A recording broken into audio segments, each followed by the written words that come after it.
போலிப்பாக்கம் ஊராட்சியில் சாலையை சீரமைக்க மக்கள் கோரிக்கை.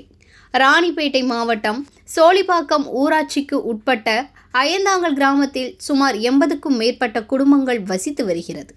கிராமத்திலிருந்து அயந்தாங்கல் கூட்டுரோடு வரை சேதமடைந்த ஜல்லி சாலை சுமார் 450 மீட்டர் தூரம் உள்ளது.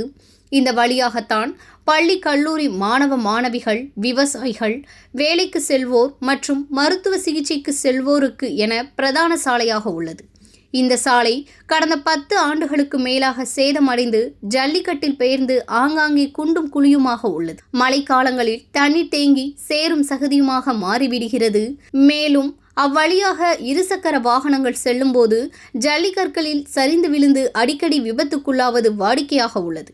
இந்த ஜல்லி சாலையை சிமெண்ட் சாலையாக மாற்றித்தர வேண்டும் என பலமுறை முகாம்களில் மனு அளித்தும் இதுவரை எந்த நடவடிக்கையும் எடுக்கப்படவில்லை. எனவே பொதுமக்கள், பள்ளி கல்லூரி மாணவ மாணவிகள், விவசாயிகள், தொழிலாளர்கள், நோயாளிகள் கருத்தில் கொண்டு உடனடியாக சேதமடைந்த ஜல்லி சாலையை சிமெண்ட் சாலையாக அமைத்து தர வேண்டும் என கோரிக்கை வைக்கின்றனர்.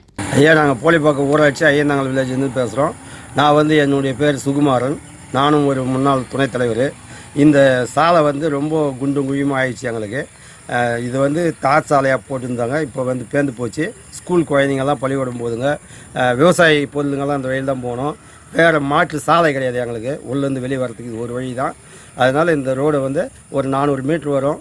சிமெண்ட் சாலையை அமைச்சு கொடுத்தா அது கொஞ்சம் லாங் லைஃபாக நல்லாயிருக்கும். அது தயவு கூர்ந்து அதை செய்யுமாறு கேட்டுக்கொள்கிறேன் சார்.